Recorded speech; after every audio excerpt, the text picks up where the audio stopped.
Welcome to the Dynamic Systems Summit, and I'm delighted you've taken the time to join us. I'm Kim Wright, your host, and this summit is for online business owners who are striving towards six figures this year and want a smarter way to do business. They want proven systems that allow them to scale, processes in place so they can focus on the part of their business that brings them joy. They want more time with family, more joy in life, and a business that runs like a dream. If you haven't already done so, join our Facebook group, Dynamic Systems Summit. There is a thread each day of the summit where you can leave your best takeaways from the speaker of the day and ask any questions you may have. Let's meet our speaker, Chantelle Girardi. Chantelle Girardi is an international award-winning online business strategist. And Chantelle empowers business owners and their team with the skills, strategy, and systems to successfully manage their social media marketing so that it makes sense and makes money without living online or paying for ads. She works with business owners who are on a mission to make an impact and don't want to outsource their voice. Welcome, Chantelle Girardi. Thank you so much, Kim, for having me, and hello to everyone. And I just love your mantra, or I'm going to call it a mantra. Business owners on a mission to make an impact and don't want to outsource their voice. How absolutely wonderful is that? Yeah, 100%. I often feel people just want to outsource all the hard stuff and just give it away. But yeah, the business owners I work with, they actually passionate about making an impact, making a change. So yeah, they wouldn't want to outsource their voice. They just want to know how to do things properly. And we're going to talk more about that in a moment. But for right now, what I'd like to do is ask you three questions to help the audience get to know a little more about you and the people you work with. So my first question is, tell us a little more about your story.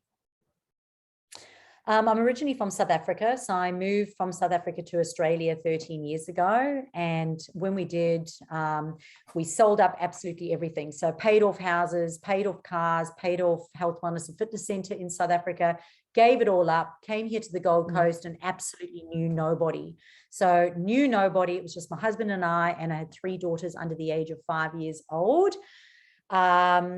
And he had a job. He was going to work. I was going to stay home and look after the children. And next minute, he was made redundant, and twice.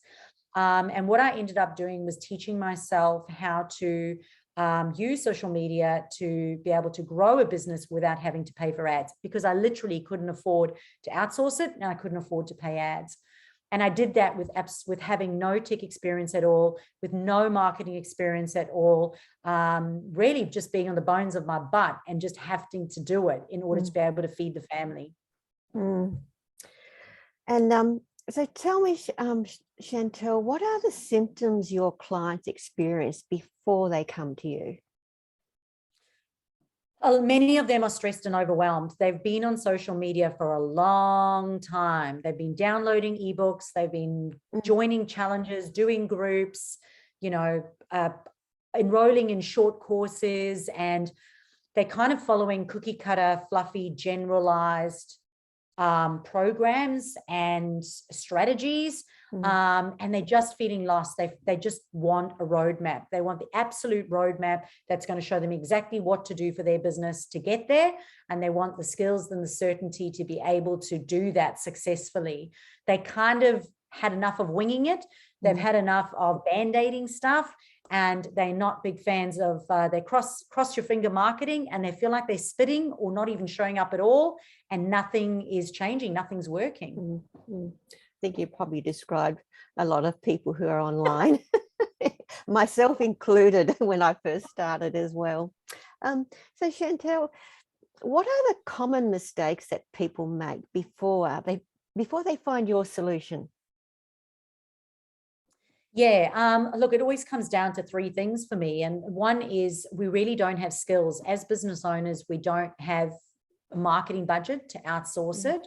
We're not in a financial position to have a big, massive marketing team to be able to do everything for us. So the reality is that we do have to develop our skills and improve our skills. And when we start going out and we start listening to everyone else's opinions and taking the ingredients from different recipes, you try and bake a cake and it just flops. So developing skills is a really important thing. And often then too many people are too quick to outsource it because they don't have the skills. And we all hear, if you don't like doing it, outsource it. Or if you're not good or don't enjoy it, outsource it. And I'm actually not a big fan of it. There's a time and place for outsourcing. And I don't believe that, I believe people are too quick to do that. As business owners, we've got to own our business. And that's another mantra that I like to say. We need to own our business. We've got to develop those skills as a business owner if you want to be professional and make a profit. The second one is people don't have strategies. So they go out and they just spit this out, then that out. No content plan, no growth strategy, no influencer marketing plan, no lead generation strategy. They're just going out with no sort of, as I say, a roadmap. And they're really struggling to navigate their way. Like they're trying to go on holiday, they're trying to get to where they're going, and they're just getting lost the entire time. So strategies was the second thing that I found, and I found that with myself and I find it with my clients. And the third one is systems, and you love that one. And people they either have systems in place that are the wrong systems, or they're using them wrongly, or they don't have systems at all. The amount of people that come to me and they've got systems in place, and often they're just the wrong ones, or they're not being utilized to the full potential. So having those systems in place means you don't have to spend your life online. You can automate those processes, and you can go on holiday and still generate leads. You have to have those systems in place. And I find that a lot of people too that have systems, but what they do is they recreate systems to solve the same problem. And like you say, it's not really looking at the current system you have and thinking, well, what can I do to improve this? We go off and make a whole brand new one and wonder then, and still come back wondering, well, it hasn't worked. So what else do I need to do? Look, Chantelle, let's move into today's topic, which is the social media growth without paid ads system. So let's open the conversation up with just clarifying the difference between organic and paid growth. And as well as that, because I know you've been in business now for a few years, some changes that you've noticed on social media, on the platforms over the last few years.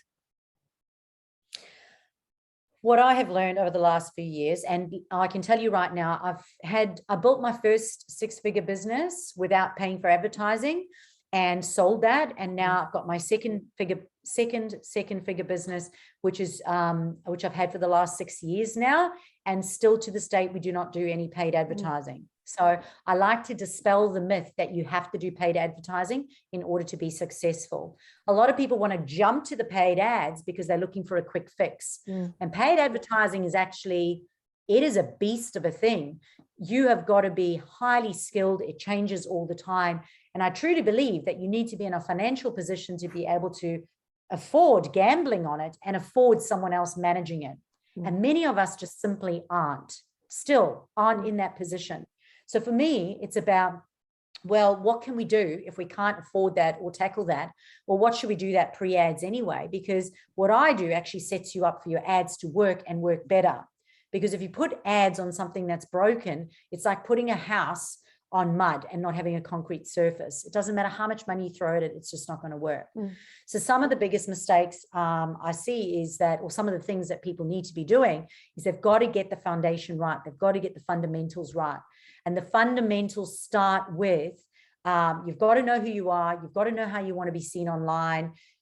You need to go and do a competitors analysis to see what other people are doing. You have to have a strategy, and a strategy means you've looked at how much money you want to make in a year. How much is that per week? How many offers do you need to sell? Who is that person that's going to buy that? And you've got to know them like you're stalking Chris Hemsworth. Like you've got to know them intimately. And then from there, you've got to create a desirable offer that someone is prepared to pay for, On top of that, you need to be able to effectively communicate that offer to a stranger, get them to say yes, nurture them into saying yes, because it takes time, it takes touch points to get a yes, and you've got to systemize that process. And then from there, you've then got to be able to automate some of those processes through email and nurture sequences and retargeting. And all of that needs to be done before you can even think about paid advertising. You know, you've just explained that beautifully, where I think that's the missing link for many of us, you know, and if I say myself back in the beginning, it's you know, we come into the online space and we see people who are quite successful, and they're doing, you know, they'll get on, maybe they do a live, they'll put up a post and they'll have a huge amount of engagement, and we'll try and replicate that and get crickets. And so off we go again. Oh, let's try this post, see if this works. And we get crickets, and it continues. And I think it's because we don't recognize the journey, and we don't, as you say, we don't strategize. I love the way you brought in with your strategies about knowing how much money you want to make. So many business owners don't even know that. And then what do you need to do to make that money? What's the pricing of your products and your offers, and how many of those do you need to sell in a month to get that income you're looking for? So, I'm loving this conversation, Chantelle. Literally, the strategy that I just gave you, if everyone listens back slowly, writes it out, like there's $1 million plan right there. So, There he is. So look, now I know you said earlier on there was three common mistakes you see people make, but share with us the three things that business owners, so I'll say it again, the three things that make business owners successful when they do their own online marketing. Well, and I spruik this all the time. I personally believe that the business owner needs to be, their voice needs to be on social media. It is social media. Social media is social. So unless you are faceless in your business, and that still cuts off an arm to some point, it is really, really important that the business owner is involved in their online marketing, their social media. Because again, I say when people want to outsource it to a VA, they expect them to come up with a strategy. They expect them to have skills and they expect them to have systems. But a VA is not the type of person who can actually do a strategy. It's your business. And at the end of the day, as a business owner, you need to own your business. So you've got to have a business plan. You have to have that strategy. And then by all means, then you can outsource that because you can oversee it. But I personally believe the business owner is the best person to manage their own marketing. When I say manage their own marketing, you can still have VAs, you can still have team, you can still have someone. But the reason the business owner does need to be involved is because they know their audience best. They know their product best. It's their bacon on the line. Like at the end of the day, VAs get paid whether or not you perform or don't perform. So but it's up to you if you actually want to make sure that income's coming in. So I love the fact that business owners who want to have control over their marketing. So they have an understanding, they can oversee it, they can have that strategy, they can oversee it, and their voice is being well represented online. They're not outsourcing their voice to someone else. They've got their mission statements, they've got their key messages, they have their strategy, they've got their plan, and by all means, then you can outsource it. So for me, the business owner is definitely the best person to do that because they know their ideal client best, they know the language best, they know how to communicate to them best.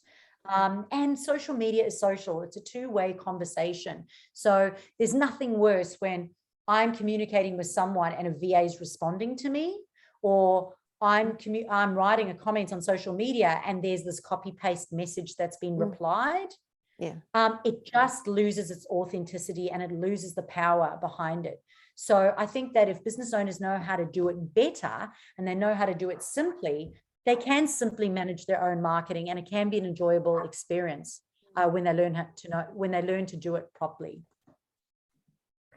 Yeah, so it goes back to that, you know, not outsourcing your voice. I'm going to borrow that line from time to time, if I may. And I'll look, just going back to what you're saying there about using other people to help you with your online marketing, and you're very much an advocate of owning your own business, which I think is another great one-liner there, Chantelle.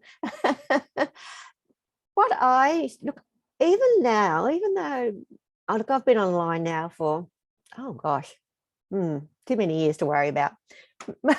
Probably for 4 years. I was in business for probably a good 12 months before I embraced the online world. But even now, I'll have the situation where someone will connect with me via Messenger, and they're talking to me about business, and I go and look at their profile, and there's nothing on there that represents or demonstrates to me they're business owners. And I know that for quite a time, there was, I think, let's say a fear that if you talked business on your personal profile, you would end up in Facebook jail. Now, is this true? Oh, no, it's not. So how social media works is you've got every profile, you have your personal profile, and you have to have a personal profile to be then able to open up a business page or professional account. So you have to have your personal profile. What most people don't know is that personal profile, you can decide whether or not you want to have it public or private. So every single sector of it, you can actually make certain sections of it private. You can do it in Facebook, you can do it in Instagram, you can do it on LinkedIn. You've just got to go through your settings, and you can stop people from seeing your private stuff so that you can keep it private, but still have your business stuff public. Every time you post, you can still have that business stuff public. So you can decide that. So when you know how to use the platforms properly, you can do that. Now, your personal profile is about you, the person. And what you do in your business is part of you. So your personal profile is about you. It's about going out. It's about networking. It's about collaborating. Obviously, it's for family and friends, but it is up to the individual. I'm not one of those coaches who forces either way. I work with people to either set it up as completely private or private with their business stuff public or public. And there's strategies for each of it.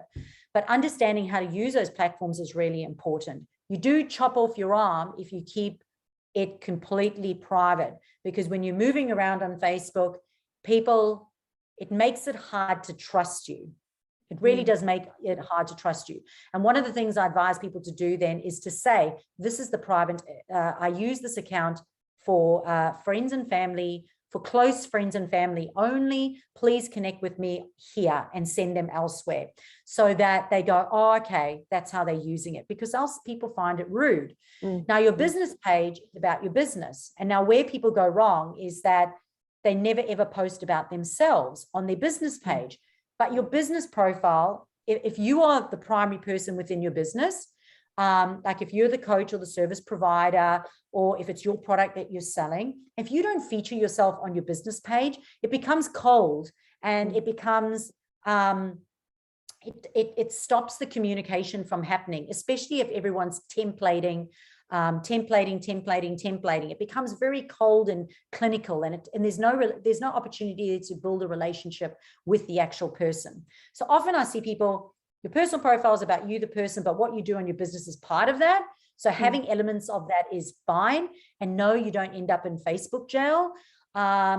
Your business page is about the business. However, you should include some of you in it, and you should continue to tell your story on that, because that's how you'll get people to know, like, and trust, and build relationships with people. So that needs to be part of your personal branding and business branding. And you do need to have this overall strategy on how you're going to do that when you do decide to go online.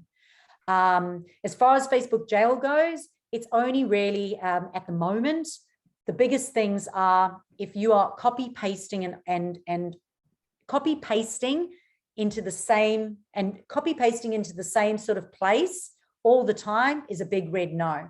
So if you're copy pasting into Messenger, if you're copy pasting into DMs in Instagram, you could end up in jail because you're copy pasting, and that's considered spamming, right? If you're copy pasting content into multiple places, it slows down the algorithm, and then can trigger and it could trigger the AI, artificial intelligence, and then you can go into jail again. Or on Instagram, it's called shadow banning. So how it happens, the other thing that a lot of people don't realize, and it's one of the reasons I gave up being a Facebook strategist during COVID and I went into an online marketing strategist, was because during COVID, everyone's accounts started getting deleted for no reason at all. They were just getting deleted. And what happened is that during COVID, they had a lot less humans working behind watching the profiles, and they had more artificial intelligence, which means it picked up if you didn't set up your account properly. And when you don't set up your accounts properly, it gets triggered and they suddenly delete it and you've lost everything. And people were calling me and saying, can you recover it? And I'm like, no, I can't. You didn't set it up properly. And they'll go, yes, I did. Yes, I did. But they actually didn't set up their accounts properly. They either got a digital marketing team to do it, which means the account was under their name. They got their next door neighbor or their auntie or their daughter to do it, and it's now in their name, not in their name. Or they got someone offshore to do it, which triggers artificial intelligence. So making sure that you own your accounts, super important. Make sure that you actually own them. Think about who actually set up the account. Was the professional business account set up under your personal profile? And if it wasn't, you don't own it, someone else does. I think, well, thankfully, you have actually helped me set up my account, so I know that it's set up correctly. And that you actually did help me with putting in the information that I really needed to have in. And I have never changed that, because this is what Chantelle told me I needed to do as a business owner, and this is what Kim Wright did. So if nothing else, I would say you probably need to update your content, because I would say that some of your mission statements may have changed. There, you might be able to add on some additional things to your story. So it is important for us, at least in an annual level, to go through and just update your about sections in all your online marketing profiles. Make sure that you're consistent across all of them. You don't want to be a tarot card reader on one and then a veterinarian on another. It can be very confusing for your online audience, and it weakens your algorithm. Okay. And let's just go back to that business page, because with the changes on let's just say on Facebook, that business pages are not getting the reach that it used to have, because Facebook, wants us to pay for using their platform. And I hear it, I see it in so many groups, this conversation around, do you use your business page? And 90% of the people come back and say, it doesn't work, so I don't use it any longer. What do you say to that? It drives me nuts. Your business page has a place. It gives you credibility. So if anyone is going to stalk you or hand over money to you, they are going to, if they found you on Facebook, they're going to click through into your personal profile. They're going to click through into your business page. They're going to check you out. So your personal profile needs to be set up properly. Your business page needs to be set up properly. And it has to have consistent content on there. Okay. Now, content is about, I call it attraction marketing, because you're busy writing stuff in there. And if it's towards your audience, and it's what your audience is interested in, your prospects are interested in, the algorithm will go, well, these people are interested in that. You're providing content on that, and they may, according to the algorithm, they may be attracted to that. So making sure that you have that will attract people onto that. But that's attraction marketing. The second part of that is called prospecting. So you now need to take your page and go put it in front of your ideal audience. Okay. So if you don't want to pay for ads, you've got to make sure that you've got your page set up correctly. You have the attraction marketing because you're putting the right relevant content on there. But if you want to, the second part of that is the growth strategy. You've got to go prospect. You have to take it and you've now got to go put it in front of other people. So for example, this would you be going into groups and engaging with your audiences. This would be doing a collaboration like we are, because we're now going to tag each other. So people are now going to come back onto my page and they're going to check me out and they're going to like my page or like my content. So doing collaborations is another one. The other one is referral partners, going onto your referral partners pages and liking and engaging in their content and them doing the same, sharing content between the two. So you've got to share other people's content. You have to create user-generated content. You've got to you can run an organic competition. These are all things that are going to draw people to your page. Things like sending people from your website or Google My Business account to your Facebook page. If you just have your page, but you're not sending people there, well, it's not going to grow. So do you send out a newsletter that says, hey, have you checked out this post that I did on Facebook about this? Check it out. Hey, if you've worked with me, please leave a review on my page. So you constantly have to be, I call it the power triangle. You constantly need to be going from your website to your Google My Business to your social media. And you just constantly need to be keeping that power triangle going. I like the way you explain that, the power triangle. So from your web page to Google My Business to your social media. Okay, so look, here's another one. Here's and this is a conversation that I think we probably have even said to ourselves is, I seem to be always online. I don't, it's one of two things. I am always online and I'm not getting anywhere, or I'm too busy to be online, but I know I need to do marketing. So how do we use social media to our advantage so we're not spending our whole life on social media, but we're still generating leads and clients?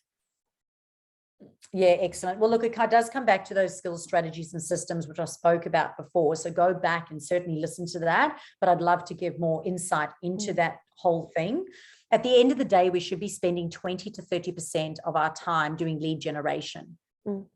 Okay. So if we want to make more clients, have more clients and make more sales, and we want to run like a professional business, we've got to own our business. And if we want to own our business, that means we've got to do the yucky things like spend 20 to 30% on making sales and our lead generation. So firstly, we've got to acknowledge that and go, well, yes, I want to make money. Any person who says that they don't have time to be online means that they have too many clients and they don't need any more clients, or they're bullshitting, okay? And they're just avoiding doing what they don't like doing.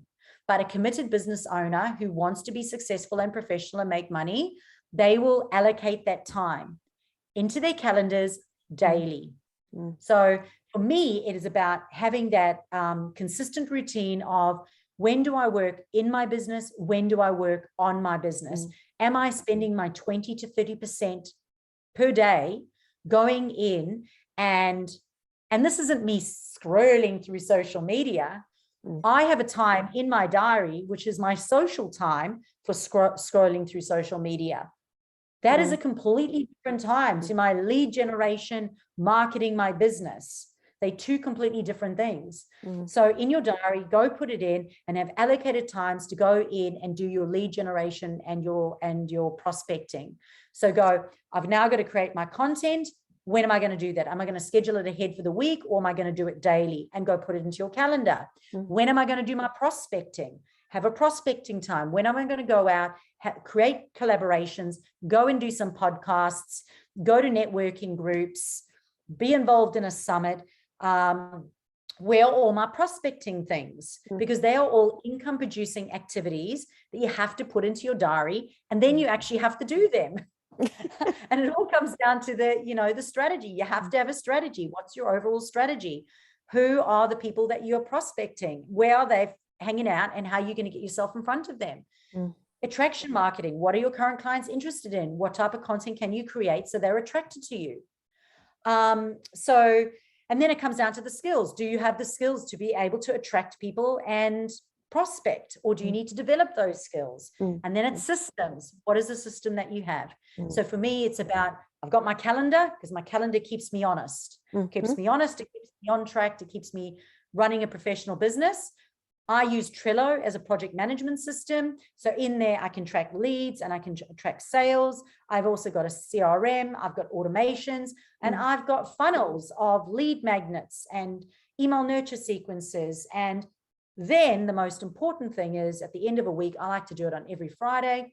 I will go in and I will review, because as a business owner, you need to review what is working, what is not working, and what can I do to make it work. And that needs to be in your diary too. And I think that's one of the mistakes that many business owners do not do, is they don't review, they're not keeping track of their metrics to see, how many people have engaged with their content during the week, and they just keep churning out the same and getting the same results because they haven't taken that time to review what they've done to identify what's worked.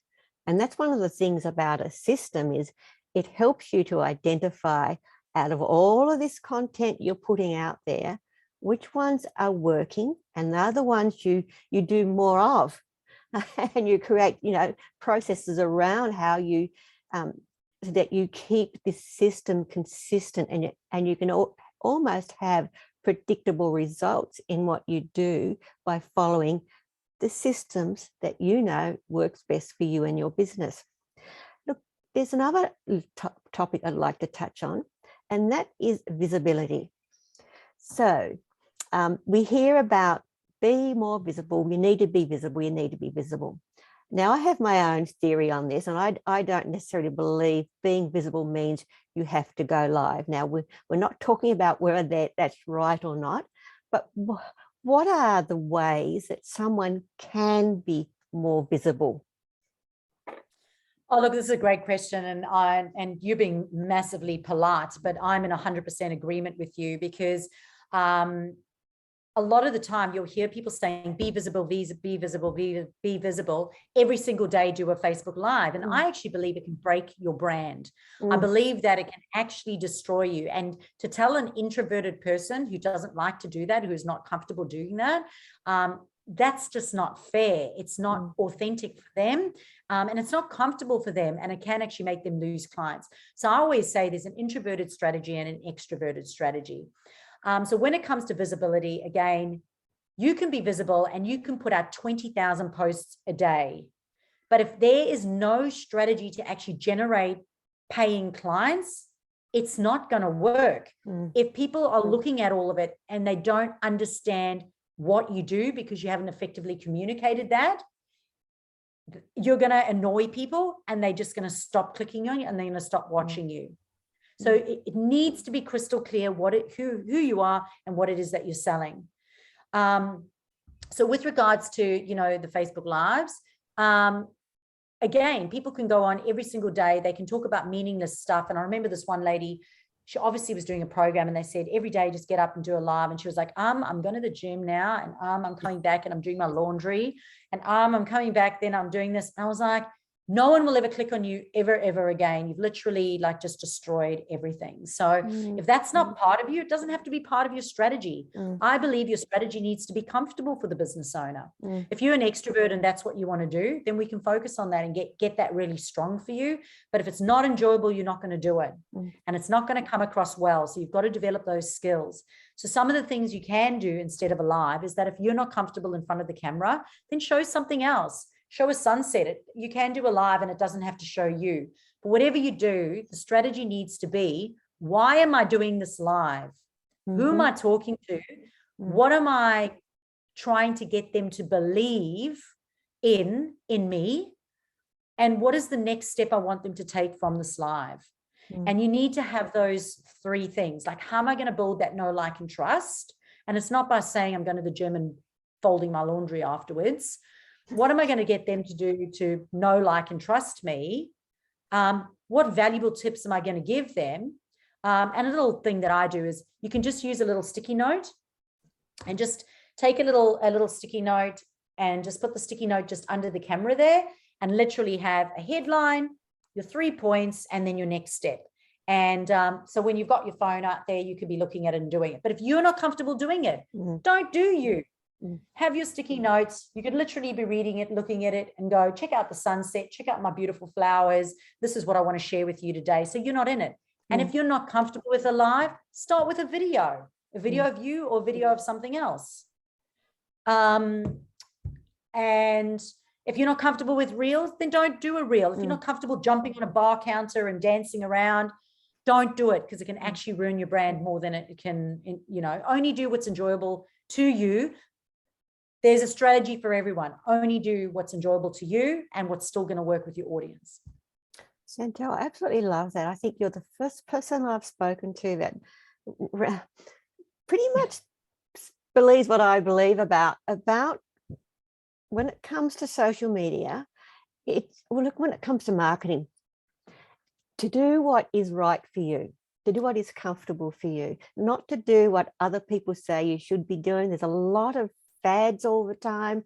And, you know, you see people, they'll jump onto it. And in the end, the scrolling through becomes more prolific because everyone is now doing the same type of marketing, you know, whether 100%. it's reels, whether it's, you know, and let's face it, It's all cookie cutter. It's all fluffy. I know. And, you know, I look at it this way, if I am starting to roll my eyes at this, then who else is rolling their eyes at this? And I often look at it from my client's perspective. You know, they're saying to me, oh, if I see one more whatever, you know, please, you know, I'm going to go running out the door screaming. So it's quite refreshing to hear someone like yourself who is, you know, all about online and helping people to build their online presence, to actually say, it's okay if you're not comfortable doing these things, do the things that work best for you. And what I find is that when you do, then your authenticity, you're more relaxed. And that's where people start to say, oh, I like this person, you know. I mean, I get on here and I actually do like going live. And that was a decision I made a long time ago. But look, I stumble over my words. I lose my train of thought. And that is how I am in the real world. 100%. It does not have to be, it doesn't have to be perfect. And I think perfection often holds people back. This whole idea about it has to be perfect. It doesn't have to be perfect. It does need to be comfortable for you, but it doesn't have to be perfect. And you can go back on YouTube. A lot of other YouTubers, they don't actually save their early videos. All my early videos are on there. If you want to see me, I'm a lot skinnier. You can go onto my early videos and you can see how raw they were when I first started out compared to how they are now. And I had a lot of feedback because they were like, you talk with your hands all the time, you move around all the time. And I don't like wearing makeup and doing up my hair for appointments and that. I'm just not that kind of girl. And guess what? Like I'm running a six-figure business, and I'm walking around the house right now barefoot. I'm doing it from my beautiful home, which I bought last year. So you can do it, and it doesn't have to be perfect. There was this man, actually, he was a sales coach, and he started doing these lives, and they were like really great and professional looking. And then he stopped and he contacted me and he said, Chantelle, I've stopped doing my lives. I said, I noticed that. What's going on? And he went, oh, it was taking me an hour to do my hair and makeup every morning before I did my lives. And this was a guy. And I went, why? And he goes, no, because they got to be professional looking. And he goes, I love to get up in the morning, go for a run at the beach. I went, for goodness sake, go for a run at the beach and then do your live, you know, don't worry about it. And that's another point too, is that, you know, if we get so caught up in being perfect that we lose hours. Look, I know when I started doing, before I went live, the reason why, I'll tell you why I decided going live. I used to do pre-recorded videos. I would be there for the whole morning, stopping and starting to get this perfect. And in the end, I just thought, oh, I haven't got the time for this. By the time I'd actually got a recording I was happy with, I was exhausted. I was pretty well frustrated with myself, and I didn't want to do anything else the rest of the day. So I just picked up the phone one day, pressed go live, did it, except for the fact that it wasn't word perfect. It took me 10 minutes, and I thought, there's a lesson. Yeah, just do it. One of the best slogans ever, just do it. But obviously, like I said, you know, you felt ready to do that, and that's awesome. And I'm the same. I'll just do it whenever I'm feeling like it, but it's not a huge part of my marketing plan. And yet I still have a successful business. So people go, you need to do more video marketing. It's like, I do some videos, I do some reels, I do some whatever, but I don't need to spend hours doing that because I'm making money with the strategies, the skills, and the systems that I have. So why do I need to be doing that? A lot of the time, I think it comes down to ego metrics. People just want to know views. And a lot of people come to me and they're like, I just want views. I just want engagement. And I'm like, engagement is not an indication that you're making money. Views is not an indication that you're making money. I don't have heaps of views. If you go to Instagram, Facebook, YouTube, LinkedIn, go and have a look. I don't have massive amounts of views. I don't have massive amounts of engagement. In fact, engagement is down across the board anyway. People have just stopped because there's so much on feeds. People just don't want to comment on anything. But it doesn't mean I'm not making money without paying for ads or outsourcing. I still am. So, you know, it comes down to a strategy that I've got that works. I love that saying, if it's not happening on social media, it does not mean it's not happening. And that's what I'm hearing you're saying as well, is, you know, in spite of what people say about how we should use social media, it comes back to what you said right from the start, is finding a method that is authentic to you, and rather than outsourcing your voice, use your own voice to connect with your audience and to build that relationship. Chantelle, we're coming to the end of our time, and I understand you have a free gift you'd like to share. Can you tell us something about this? Yeah, sure. So most of the people come to me and they're like, oh my gosh, I'm just stuck for content. So I'm like, okay, well, cool. Every year I go and I make up a content plan for the year. So every year we make a new one up and we put it on our website. So on the website, we've got a content plan, so 2022 content plan. I was going to say we're almost near the end of it already. It feels like that. But you can download the social media content plan off of the website. And the good thing about that is, besides getting the content plan, which will just give you some fillers, some seasonal and topical fillers for you to put into your social media, because you should have a social media plan for the rest of it. The good news is that because you're on our email list, you'll then also have access to the 2023 one, which comes out at the end of the year. And you'll have access to all the other free resources and updates that we send out on a regular basis. Look, I think most people would just love a content plan, especially if it's got prompts in it as well. Just relieve some of that thinking about, you know, what am I going to post each day and every day.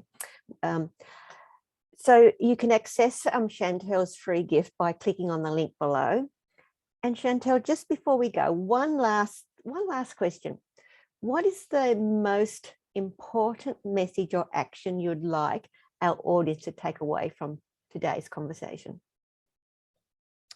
Invest in yourself. Believe in yourself, invest in yourself. And if you don't believe in yourself, then invest in yourself, believing in yourself. Because you can do it. And one of the things I'm so incredibly grateful for is that for the first, I think, 5 years we were here in Australia, we had no welfare, we had no Centrelink. So for me, I had no option but to make my social media be productive and profitable. So, you know, I think that I'm so grateful for that. I'm so grateful that I didn't have that, because it forced me into a position of being able to invest in myself to be able to do it. Don't be so quick to outsource. Don't be so quick to look for quick fixes or band-aid solutions. Really invest in yourself and own your business. Oh, yes, I endorse that. Own your business. And, you know, just before we do wind up, one of the things I believe is that when we have an online business, we've decided to have an online business. Now that means in some way or another, we need to promote online. Otherwise, it's not an online business, strictly speaking. So I'm just going to add that to your bag of tricks. I love it, Kim. You can borrow that one if you like. I love it. And that is something that I had to reconcile with just recently. I was, there's just something cropped up. Well, look, most people that know me know that I'm currently helping my parents. Mum recovers from an accident, and Mum's had a series of health issues over the last few years. So every time something happens, I've found myself on a plane, on an emergency flight, getting back to my parents. And this latest accident she had, I just found myself one day thinking, oh, you know, I had all these plans for my business, immediate plans. And one of those was being on social media to promote what I had coming up. And I just thought, you know, I can't do it all. I'm stepping back, and I have stepped back from social media while I do other things. But in the back of my mind is always, oh gosh, you know, I'm going to get back on social media, and I'm going to become how I usually am, I'm quite comfortable on social media, and I like using social media. But I had this moment where I thought, you know what, I'm not going to worry about social media ever again. And then I thought, but I'm an online business. Now, I don't have access to live events. I can't just jump in the car and drive down the road, walk into an event and meet people. Where I'm located, that just doesn't happen here. It's a small town. So the option is online, no line. And to me, no line, no business. Or no Yeah, business 100%. growth as quickly as it could happen. Oh, 100%. I think business owners have just got to accept it. Like that's the given. And at the end of the day, we work to live. We don't live to work. So I love the fact that you took some time. You know, I do exactly the same. I tone things down when I need to. I predominantly run my offers and everything that I do in the school term, because then I've got the school holidays with the kids. So I back down a little bit in there. So I make sure that, you know, I still play and I still live. But yes, I'm still online. So it's that work-life balance, which is important to put in. It is, yes. Chantelle Girardi, thank you for your passion and your energy and your generosity in sharing with us a smarter way to grow our business online. And for those tuning in, remember to come back to watch the rest of the interviews at the Systems Dynamic. Let me say that again. See, I just fluffed that one up. For those tuning in, be sure to come back and watch the rest of the interviews at the Dynamic Systems Summit. And make sure that you click on the link to access your free gifts. Drop by the Facebook group and leave your best takeaways from the speakers of the day. Share any thoughts you have, ask any questions you may have. And if you know of any business owners who would benefit from our amazing speakers, please share. They can join at dynamicsystemssummits.com. Bye for now.